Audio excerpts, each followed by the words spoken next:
Live from Orlando, Florida, you're listening to the Orlando Magic HQ podcast, the voice of Magic fans. Join us every week for a unique fan perspective on all of the latest Magic news and updates. The show starts now. What's up, Magic fans? Welcome back to another episode of the Orlando Magic HQ podcast, brought to you by the Believe Podcast Network and Bet Online. We're your hosts, Al, myself, Anthony. Today is Friday, June 14th, and the NBA Finals. It's almost done, man. It's the Boston.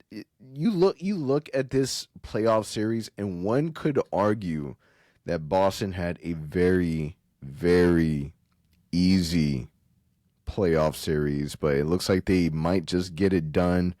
Boston's looking like way too much for the Dallas Mavericks, and this is without their starting center, which is pretty crazy. And the NBA season, it's officially done for everyone. So, which is great news because we can kind of speed this along a little bit, right? Get done with this NBA season. We jump into the draft, the free agency, and the madness that comes with, NBA offseason, trade season. So, Al, what's going on, man? How excited are you for the next step? I'm ready, man. I don't know about you, but I really haven't been watching the NBA Finals. I've only watched maybe like 5 minutes. We talked about it on our last episode. I just felt like the Celtics were going to win. I know the Mavs had a good chance. They have a good team. But something about it just told me it's going to be the Celtics running away with it. And here we are, 3-0 already. So it hasn't been exciting to watch. So I'm ready to turn the page. Let's get into the offseason and let's get closer to Magic basketball, man. That's all I want to get to. So I'm ready for that. Yeah, definitely. In today's episode, we're going to talk a little bit more about all the different things that we're currently hearing in the Orlando Magic rumor mill.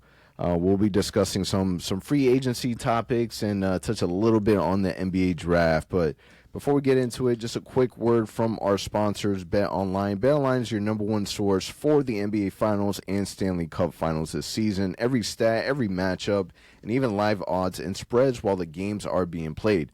When the game is over, head on over to our online casino and get in on a game of blackjack or poker or unwind with one of our over 150 slot games. Head to the website today to get in on the action. Use promo code BELIEVE for a 50% off welcome bonus on your first deposit. Bet Online, the game starts here. So, just to kind of wrap up our NBA Finals discussion really quick, man, I feel bad because I was really rooting for Kyrie Irving. I really was. Never been a Celtics fan. Obviously we've had our battles against Boston, and it's going to be like this never-ending, battle in terms of what we hear from Celtics fans. Like we've already bumped heads as much as we can with Eddie House and his crowd, and anytime we play against the Celtics, the Kia Center gets filled with, Celtics fans. And, man, good for them if they get it because they finally got it done. But it makes me feel, it gives me a lot of hope because if we're looking a little deeper into the future, the Magic are sitting pretty, man. The Magic have a great opportunity to be able to jump additional hoops and get even further along and progress and be more successful than what we've had this season. And you look at the landscape in the East, it's starting to feel more and more wide open because you look at the Celtics, their path, you look at what they were able to do against a team like Cleveland, a team like Indiana. Like these are all teams that we have done extremely, extremely well against. And the Magic being able to do what they've been able to do this season with what we have without really making any big trades or signing really any big free agents, it has to make you feel good of what the future looks like in the East. Yeah, don't forget that people keep saying that, the Magic are kind of being built like the Boston Celtics in a way, right? You think about, Tatum, Brown. You think about, Paolo in France.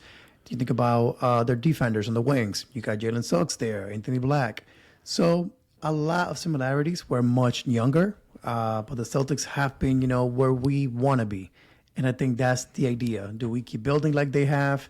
So again, even though we've had our battles with the Celtics, the fact that we're kind of go in the same trajectory as they were a few years ago is exciting for Magic fans, or it should be at least. So, they've deserved it. They've been in the finals before. They've lost. They've lost in the conference finals. So they've gone through their struggles, their pain points. If they end up winning it, it's well deserved, to be honest with you. I know we've had, again, our battles with Celtics fans, but at the end of the day, man, you can't deny it. It's a hell of a team. They did a great job putting that team together, built into the draft, making smart trades. They've earned it. Yeah, so obviously with this now finishing, right, NBA draft is coming pretty close. After the draft, then we start talking about Summer League, but before then, the draft is really the first indication of, NBA trade season really starting. Then we jump into free agency, and then we get an opportunity to really see, what our team will look like going into training camp. They've already released a schedule for the preseason. In October, our first preseason game will be October 7th against the New Orleans Pelicans. Will be facing off against San Antonio on the 9th, New Orleans on the 11th, Philadelphia on the 18th. I know this is all the way in October, but really, man, it's not.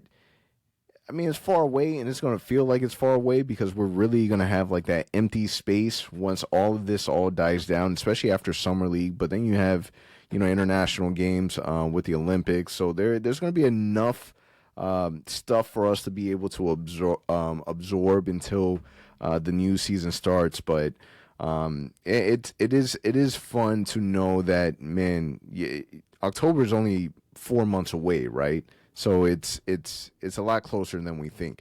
Now, in terms of the rumors that we've been hearing, we keep hearing the same names, and it's going to continue to be that way. Here's the issue when it comes to these rumors, right? Is that there's a obvious need for the Orlando Magic.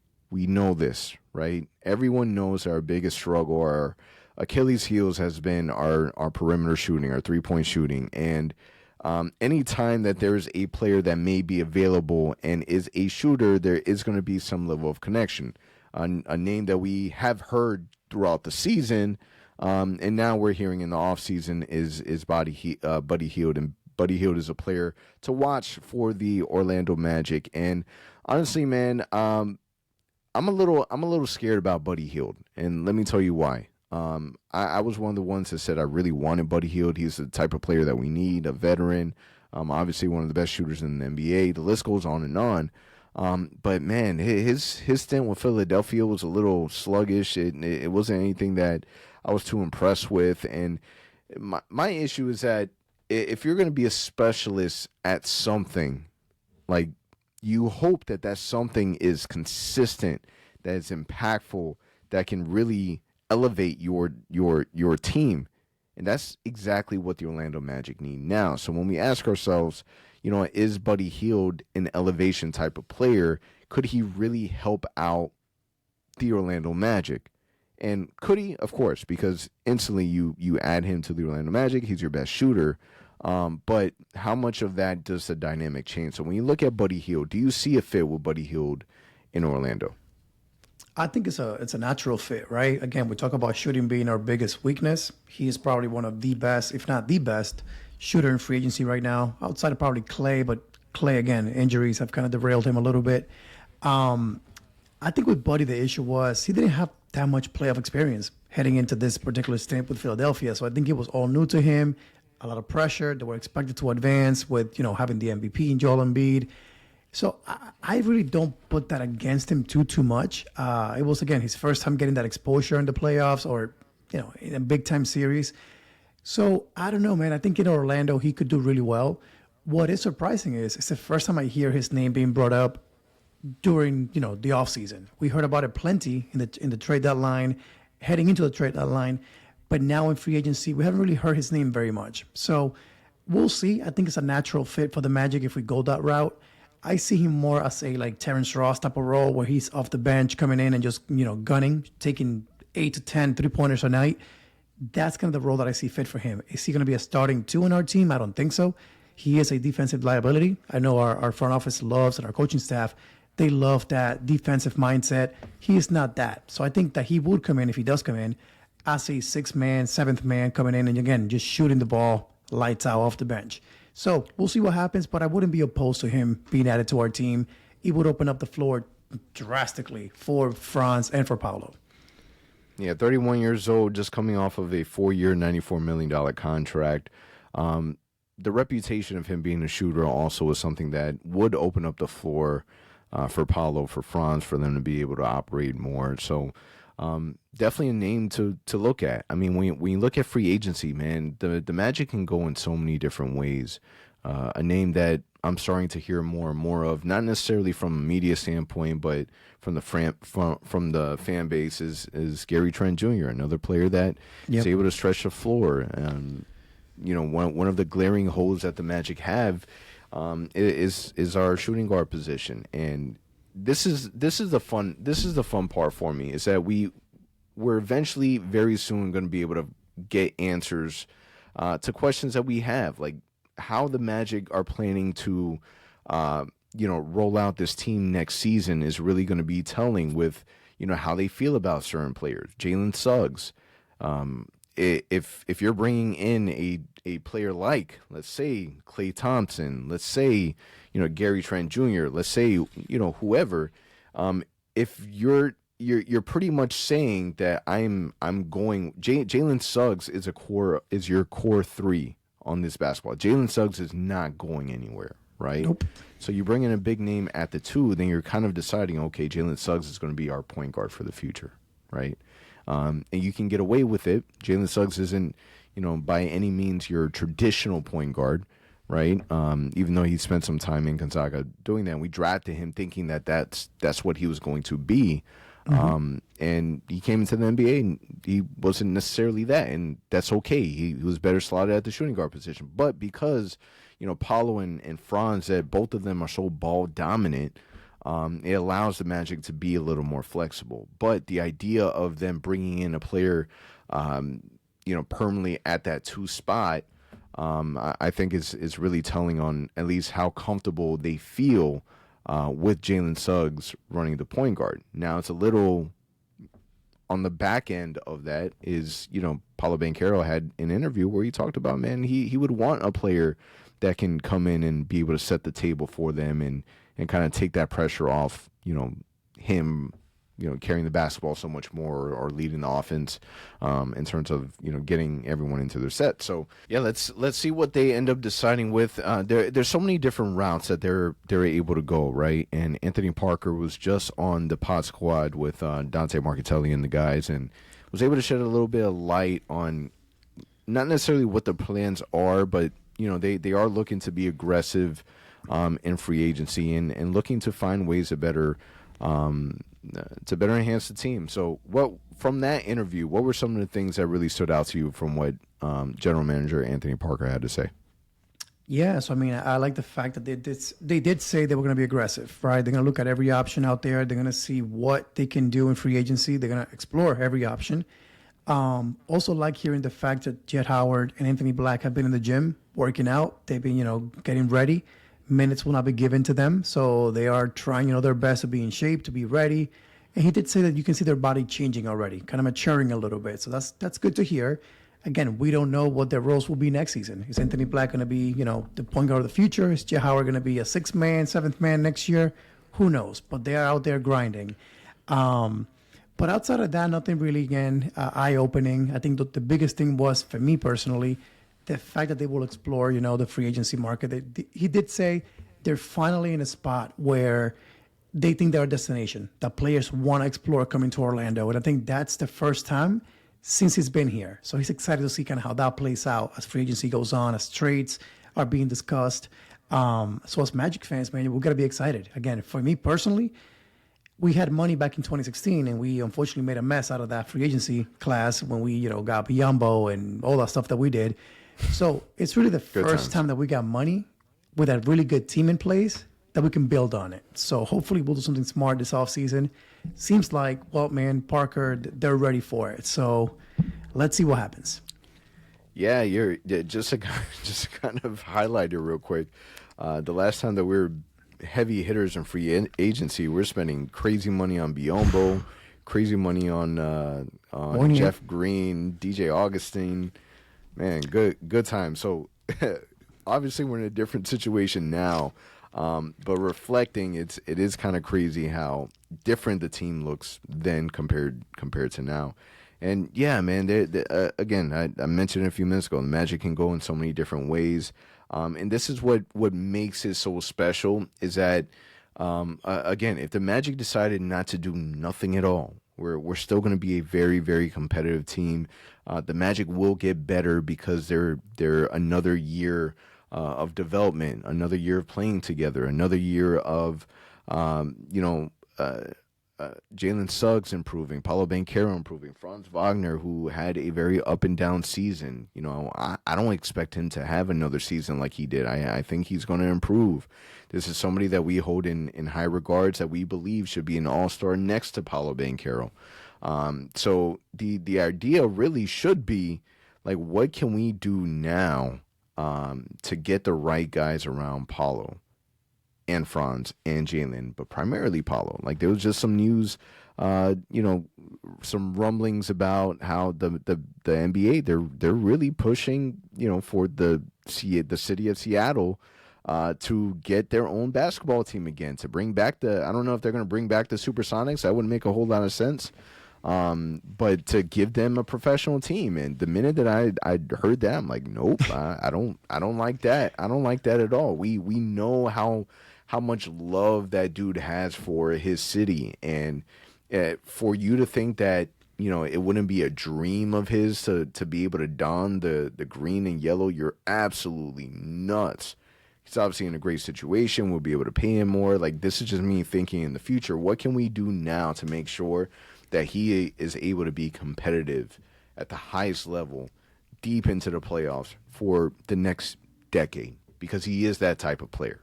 And that's the part that is a little scary. When we talk about Jet Howard and Anthony Black, I was reading an article today from Bleacher Report where they came out with an article stating, what is every NBA team's biggest fears?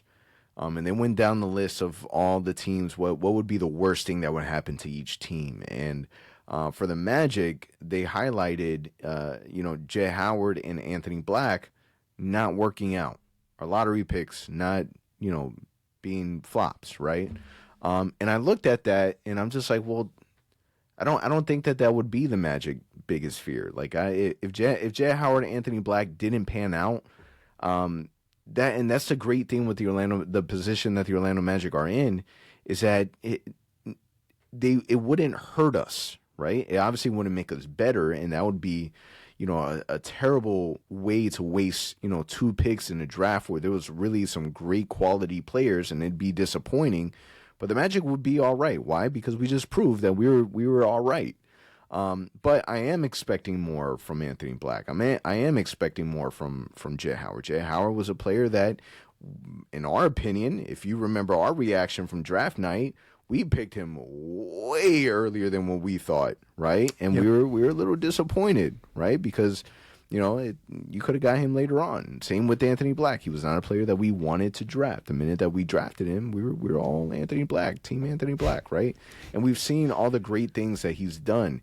And if they can find a way to be able to really incorporate him, he develops into a player that can really be, if he can develop his shooting and be able to be there with Jalen Suggs, man, that would be amazing. Like, talk about a perfect situation. So Anthony Black makes everything very intriguing because, this offseason we're able to see how the front office really feels with the trajectory of Anthony Black. Like, if you believe he's your future, then why are you going to invest so much on a big name player for the next 3 to 4 years? So it really does depend. Because now with this draft pick, what the hell do the Orlando Magic do? Do they draft a player? Well, that doesn't make sense because you redshirted Anthony Black pretty much a majority of the season, and you did the exact same thing with Jet Howard. Jet Howard got barely any breathing room. There was no minutes for them. I'm rightfully so. There just wasn't, right? So if you do keep your draft pick, which I don't think that we're going to do, you're drafting for Osceola, 100%. You're not drafting a player that I believe would be able to come in and make an immediate impact.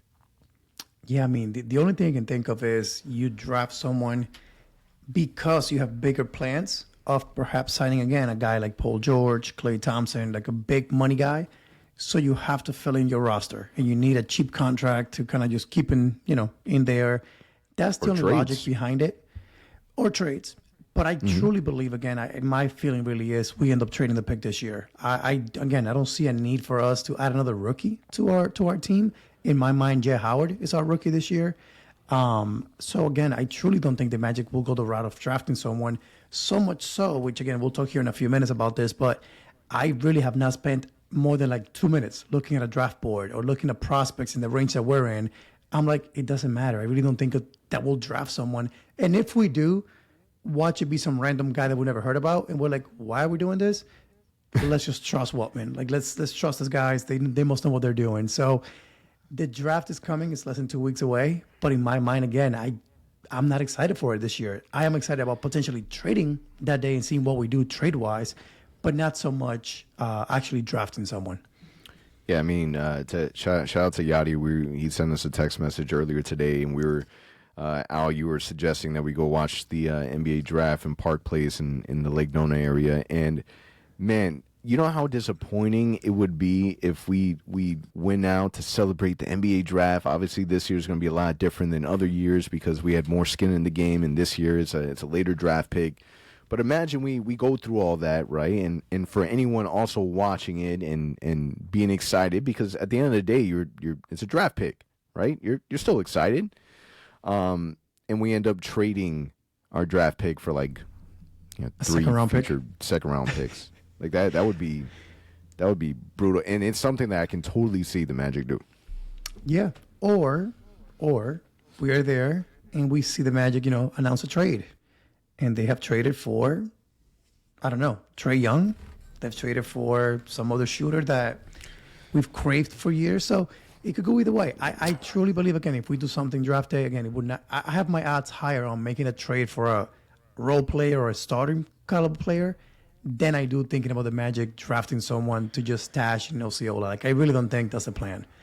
I still have PTSD from draft night trades of Serge Ibaka and Victor Oladipo. I'm not crazy about draft day trades. 2016, really, 2016. I'm not.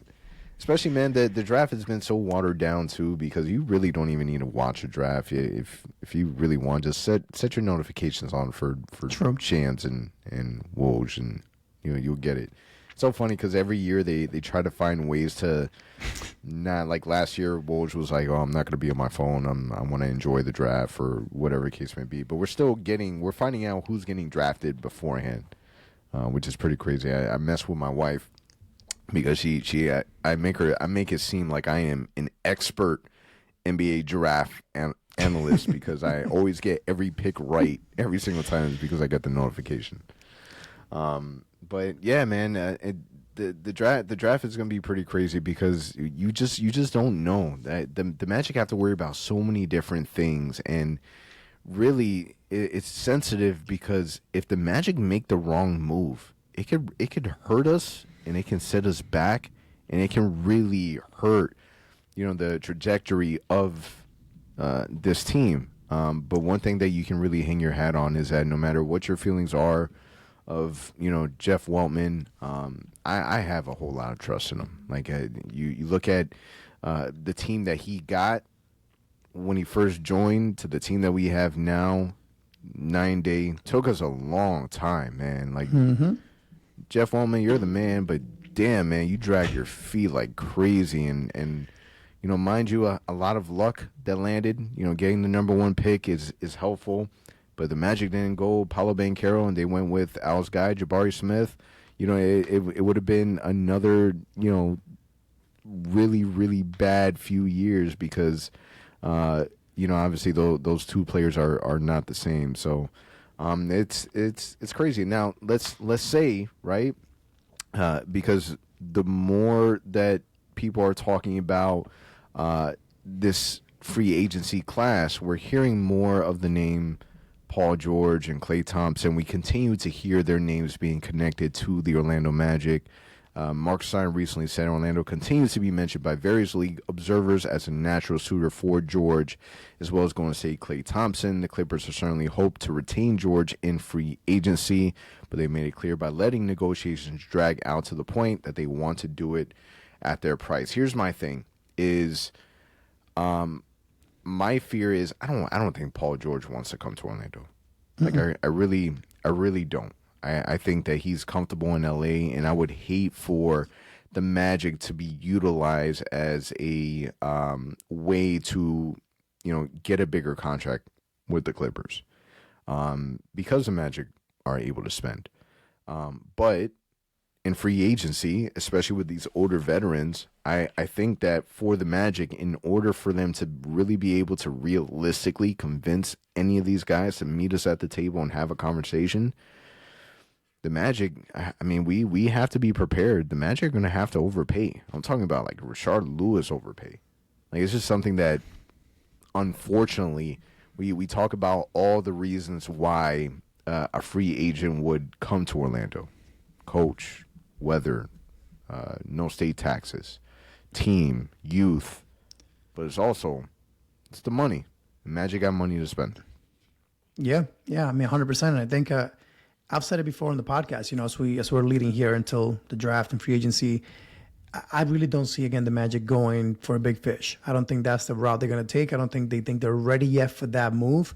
And if they do, I don't think it'll be free agency. I think it'll be via trade. So as much as I'm enjoying this, trust me, when I get news like this on Twitter, X, and you see the Magic being linked to Paul George, Klay Thompson, Buddy Hield, it's exciting, man. We've waited many, many years for the Magic to be able to be linked to names like that in free agency or via trade. So you love to see it as a fan. But as you said earlier, our front office does not move very fast. I don't think they're ready yet to hit that panic button and say, hey, we're going to go for this and we're going to try to build a winner now. If they do, don't get me wrong, I will celebrate. Don't get me wrong, I'll be super excited. If we wake up, on July 1st to the news that Paul George signed with the Magic, or Klay Thompson for that matter, that would be amazing. But the realistic part of me says the Magic do not go that route. I think they do go more conservative. They may add a couple role players. They keep building within. And again, add pieces that fit to Paolo, Franz, Suggs, and the rest of the core. But we'll see. I just don't see it, again, paying, $35, $40, $50 million to Klay Thompson and Paul George. At this particular moment, I don't see the Magic doing that. Yeah, and you take a look at some of the free agency class. I mean, who's to say that this isn't the year for the Magic to decide that we want to give all this money to, Klay or to Paul, when next year I haven't even taken a look at what next year's free agency class looks like. But maybe there's a player that the Magic want, that they have their eyes on. Like there's no need to rush. The Magic are not going to make. We're not going to win the finals next year. And not to put negativity in the air, but let's be realistic about this, right? The Magic went 7 games against the Cleveland Cavaliers, and who knows what moves the Magic will make. But the plan isn't to make the finals, next year and be done with it. The plan is to create a competitive team where you're able to compete for finals for years to come. And that all needs to be thought out. There has to be strategy. There has to be factors in that, maybe the Magic front office don't see. This player develops, this person, going into the season, the synopsis of the Orlando Magic, at least from a front office perspective, had to change because of, the rise of Jalen Suggs. It's not something that they were, I would imagine, either were expecting a lot later on, but there's no way that they expected it to be, this. So nobody did. No. You're talking about all defensive players. Nobody expected that. If you were a betting man, no matter how you felt about Jalen Suggs, because the way that people felt about Jalen Suggs before the season It's a completely different tone than the way that people feel about him now. People are ready to ship him off. They were ready to write him up. I hear the spaces and how bad people were talking about Jalen Suggs, right? And then now he's your heart and hustle, man. He's everything to this team. He's a big factor of what our identity is. Yeah, man. It's going to be interesting. I would just say, the good news is for Magic fans, the Magic have to spend their money, whether it's this offseason or next offseason. That's right before Paolo gets paid. Franz is already going to get paid this offseason. So they only really have this summer and next summer to make a big move, free agency-wise, or acquiring a big salary player. So, if it doesn't happen this offseason, let's see what happens. It will have to happen next offseason. So that's the good news. If the team continues to, to do well, to continue to win, and they want to make a big move next year, then we're only a year away from that. But the good news is that we are heading in the right direction. The team continues to get better. They're going to continue to win more games. It's unfortunate because all of us want to, get to the end already, know what the team will look like, a full strength and with a superstar on it. But again, I just feel like this front office is doing it the right way. It may not be our favorite way as fans, but it's shown that it's working. And again, we have a lot of pieces. And again, Anthony Black, Jay Howard, that we don't know enough about. Are those guys you want to build around, or are those guys that you're ready to ship off, maybe next year if things don't work out the way that we intend? So we'll see what happens. But the good news is that all this will play out over the next, year or so. Yeah, just kind of taking a quick look at 2025 free agency. I mean, you're looking at Rudy Gobert, Kyrie Irving, Ben Simmons, Donovan Mitchell, Jason Tatum, Jamal Murray, Brandon Ingram, Chris Middleton, Chris Paul, Julius Randle, Jalen Brunson. Like you got a lot of big names out there that the Magic could be in play for. Not saying that they're good matches, just kind of shouting out some of the free agents that would be available in 2025. In terms of other names that we've heard, what makes this NBA draft pretty cool is the fact that the Atlanta Hawks have the number one pick. And with the number one pick, especially for a team that, you were expecting for them to be competitive and be able to make it into the postseason because they got a big name like Trae Young and they got Dejounte Murray and whatnot. They have a very unique opportunity where they can say, all right, Trae Young just isn't working. Dejounte Murray, that experiment just isn't working. They're in a position where they can take a very quick jump into their next step, their future with the number one pick, and then be able to trade Trae Young or Dejounte Murray to be able to bring a more of a youth movement for them to position themselves better than where they're at for the future. With that being said, the big topic the big debate that we've had, that we've seen, that we've read is, should the Magic trade for Trae Young or should the Magic trade for Dejounte Murray? If you had the option to choose between the two, who would you like for the Orlando Magic to bring in out of those two? Who would you trade for? So it's tough. You're asking me that question is tough because I remember clearly 18 NBA draft, wanting Trae Young so bad. Just because, again, if you guys listen to the podcast, I'm a big Steph Curry fan. Trae Young was the next closest thing to Steph coming out of college. This dude was shooting from half court. His whole entire offensive game was three-point shooting. We needed shooting badly. That's off season too. So it made so much sense. And he wanted to be in Orlando. He seemed excited to come to Orlando because that was the big rumor at the time. And then Mo Bamba was the guy that we drafted. So since back then, Trae Young has been my guy. I'm like, I wish there was a way to get him to Orlando. So a part of me says he's the one. However, thinking about how we're building our team, defensive-minded, size, and scoring, in my mind, Murray is more of a complete player. So if you can get him instead, you're getting a guy that can play defense.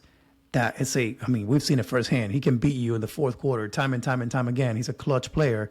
He can score. He can shoot the three. So a better fit for us today, if you were to ask me, I think is Murray. But a selfish ask, and if I was in the front office, I'll probably just straight for him because I like him as a player. It'll be Trae Young just because, again, he brings something that we've never had in Orlando or haven't had in many, many, many years. So, again, if you're thinking offense only, that's really what you was trying to to go after, Trae Young's your guy.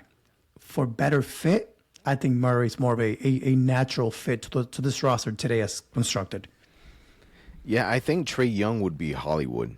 I really do. I think that it would be the talk of the town. I think that we would get more respect from a media perspective. I think that we would be looked at as a team to fear. My issue with Trae Young is that you could.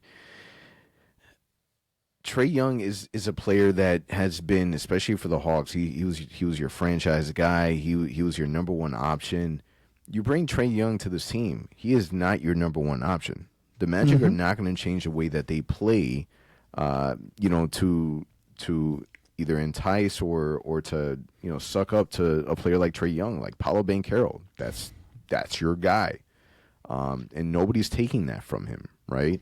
My issue with Trae Young is that Trae Young is too much of a polar player. Like he changes the dynamic of your team. Like when you talk about your identity, the Magic's the Magic identity is, being able to defend on, being able to play both sides of the floor, being able to defend, being versatile, being able to play different positions, being a big size, 6'10", having 3-4. 6'10" players on the court at one time, and just being able to have a big presence. Like this is our identity, right? Trae Young does not fit that identity.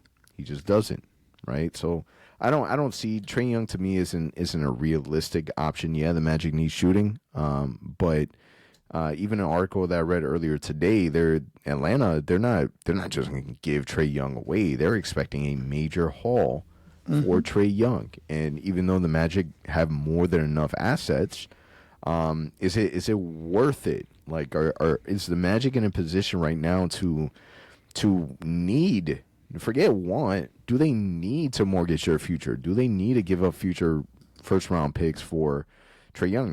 Now, respect to Trae Young, man. This is a multiple time All-Star. This is someone that can drop 30, 40 points a night for you.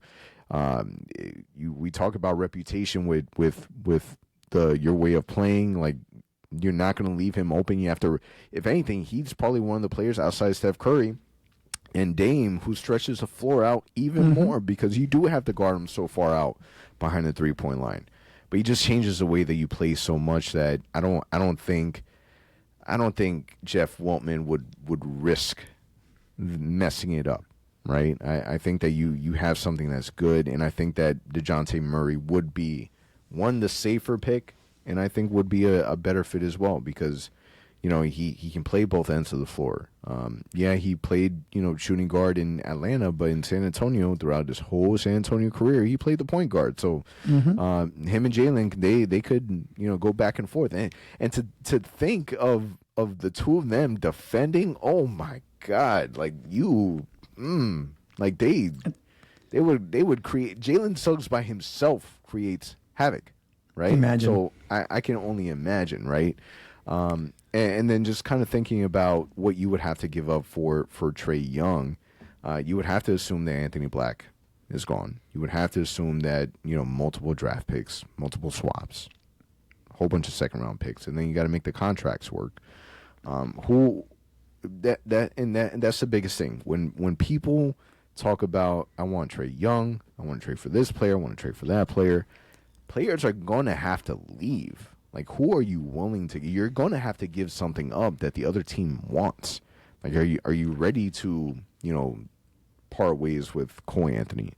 Is Jonathan Isaac a player that, from a contract wise, like, is the risk and reward? Are you confident in him being able to play another, healthy season on minute restrictions? That's something that you want. Like, it's so many different things that you want to weigh out. But I think that definitely between the two, I would probably risk it on Murray than I would more Trae. As much as I would not. Like, I know a lot of people are against Trae Young. I would take Trae Young, but how much he would cost, that would be the biggest thing. The cost, and he would take away too much of what makes us successful. So a quick follow-up question to you there. So would you rather trade assets to get one of them, or would you rather overpay Paul George or Klay Thompson? Oh, overpay. Magic haven't paid nothing in the last decade. We paid there you go. nothing to nobody in the last decade.